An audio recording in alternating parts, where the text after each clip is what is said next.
Bharatiya Janata party की सरकार जब से छत्तीसगढ़ में आई है तो छत्तीसगढ़ में कानून व्यवस्था पूरी तरह से खत्म हो चुकी है। छत्तीसगढ़ जो शांति का टापू है, वहां पर सुकमा से लेकर सरगुजा तक रोज गोलियां चल रही हैं, लोगों पे अत्याचार हो रहा है।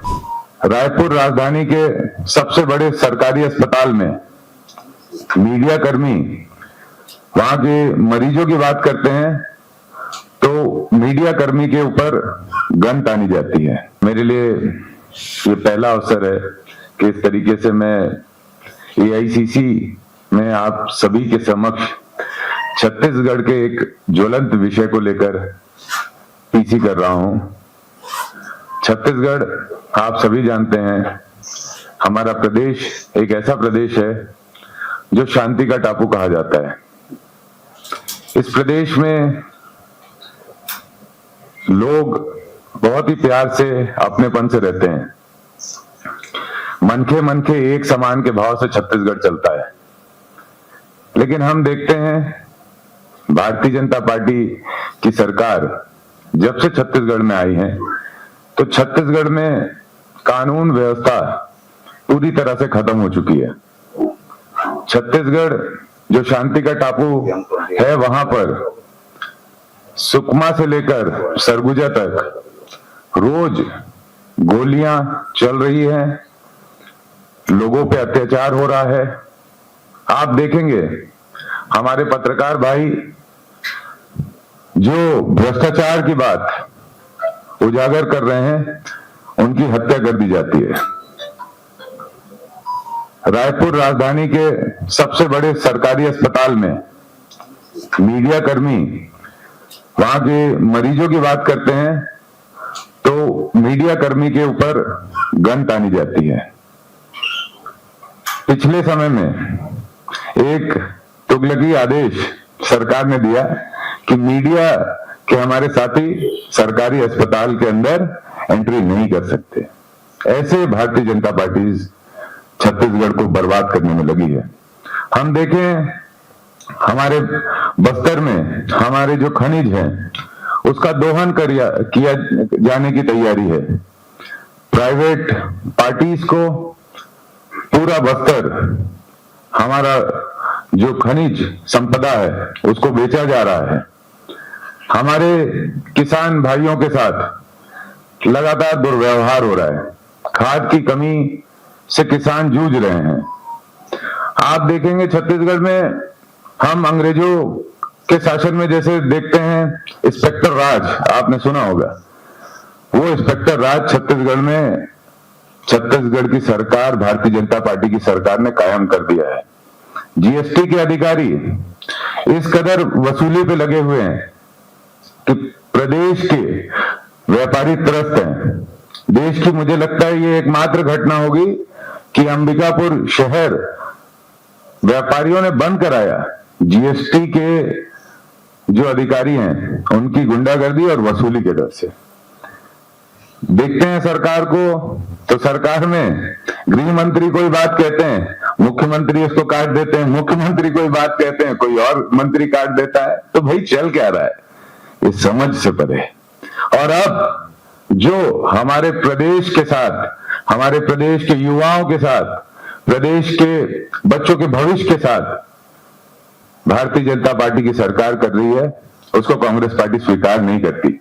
जिसके लिए मैं आपके सामने आज यहाँ पर उपस्थित हूँ और सभी मीडिया के साथियों से यह आग्रह करता हूँ, इस गंभीर विषय को आप शक्ति दीजिए और जो हमारे वहां के बच्चे हैं उनके भविष्य को बचाने के लिए आप सब सहयोग कीजिए।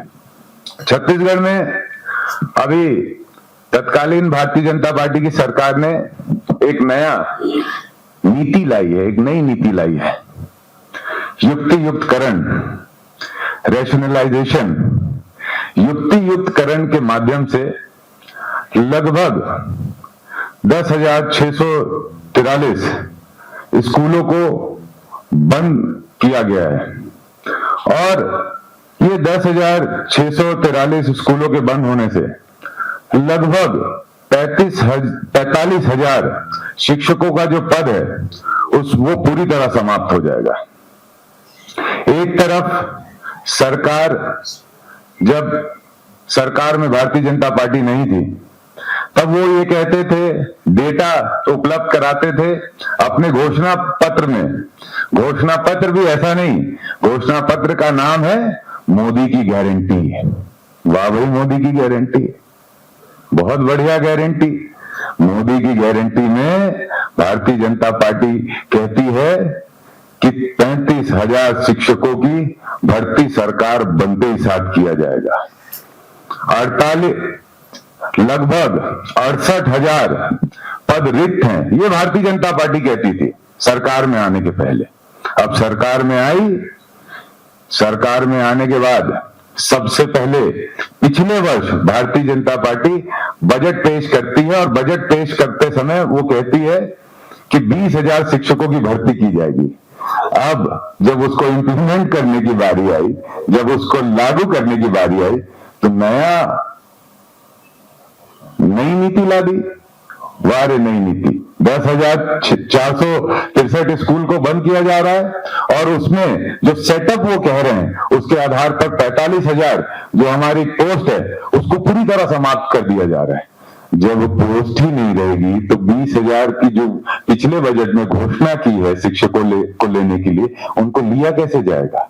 ये सवाल आपके माध्यम से मैं चाहता हूं मजबूती से देश के मीडिया में आए, ताकि भारतीय जनता पार्टी जो हमारे बच्चों के साथ गलत कर रही है वो उसको रोका जा सके।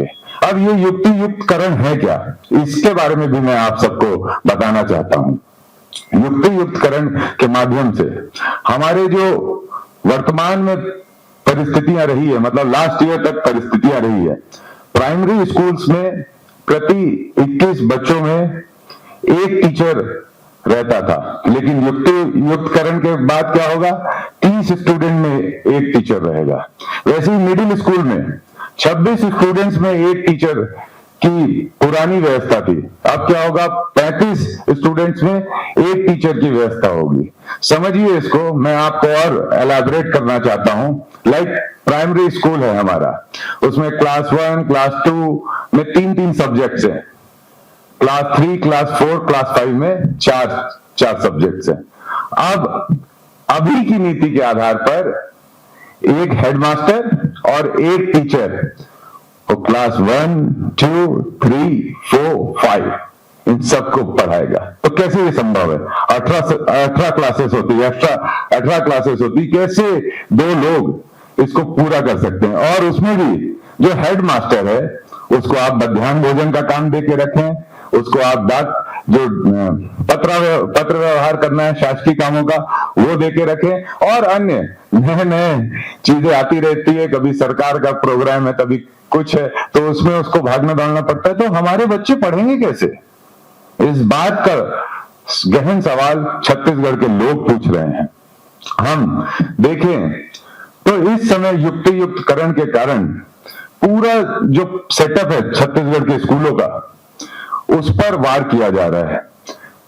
केवल टीचर्स की पद नहीं खत्म हो रहे, साथ ही साथ स्कूलों में जो रसोइये हैं, जो मध्याह्न भोजन बनाने वाले लोग हैं, जो सफाई कर्मी हैं, जो महिला स्व सहायता समूह की बहनें हैं, उनका भी रोजगार उस पे जा रहा है। तो ये एक बहुत बड़ा षड्यंत्र छत्तीसगढ़ की शिक्षा नीति के साथ भारतीय जनता पार्टी कर रही है। मैं इस विषय पे और आपके सामने बात रखना चाहता हूं। आप देखेंगे इतना अव्यवहारिक फैसला लेने के लिए भारतीय जनता पार्टी ने किसी से चर्चा नहीं की, न विपक्ष से चर्चा की, क्योंकि चर्चा तो ये करते नहीं, ये सीधा आदेश देते हैं।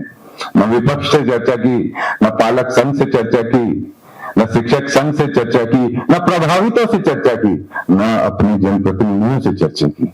क्या हाल बना दिया हमारे प्रदेश का। आप सोचिए, दूर अंचल के लोग आज कितना प्रभावित हो रहे हैं। बस्तर, सरगुजा, जसपुर, दूर अंचल है, वनों में लोग रहते हैं।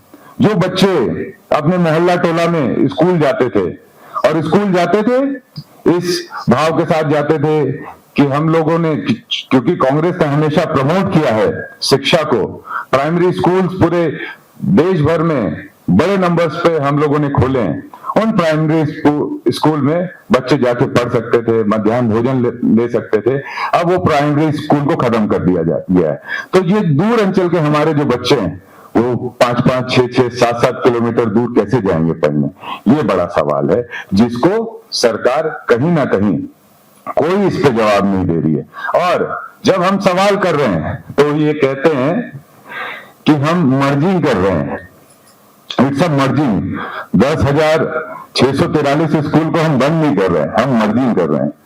वाह भाई, मर्जिंग अगर कर रहे हैं तो 10,643 स्कूल का डायस कोड कैसे विलोपित हो रहा है? मर्जिंग नहीं कर रहे हैं। इनकी नीति है कि हमारे बच्चे शिक्षित ना हो, ताकि ये जो पाठ पढ़ाना चाहते हैं अपनी विचारधारा का, ये जो पाठ पढ़ाना चाहते हैं उस पाठ को लोग शिक्षित नहीं रहेंगे तो पढ़ पाएंगे, शिक्षित होंगे तो कैसे पढ़ेंगे? ये इसके पीछे इनकी मंशा है। अंतिम में बस यही कहूंगा कि भारतीय जनता पार्टी ने जो अपने घोषणा पत्र में कहा था उससे वो आज पलट गई है। 45,000 शिक्षकों की जो सेटअप है उसको समाप्त कर रही है, जिसके कारण हमारे लाखों युवा जो बीएड करके इंतजार कर रहे थे कि वो आने वाले समय में सरकारी जॉब पाएंगे, या बीएड में एडमिशन लेकर ये सोच रहे थे कि वो आने वाले समय में सरकारी जॉब के लिए अप्लाई करेंगे, उनका भविष्य अधर पे लटक गया है। और कांग्रेस पार्टी इसका कड़ा विरोध कर रही है और आप सभी से ये उम्मीद करती है, अनुरोध करती है, निवेदन करती है कि इस शिक्षा के खिलाफ जो भारतीय जनता पार्टी की ये नीति आई है, जो छात्रों के हित के लिए नहीं है, शिक्षकों के हित के लिए नहीं है, इस नीति के खिलाफ आप सबका सहयोग मिले और हम इस लड़ाई को सड़क से लेकर सदन तक लड़ेंगे। और निरंतर कांग्रेस पार्टी इस पे आंदोलनरत है और हम जमीनी लड़ाई लड़ रहे हैं। धन्यवाद।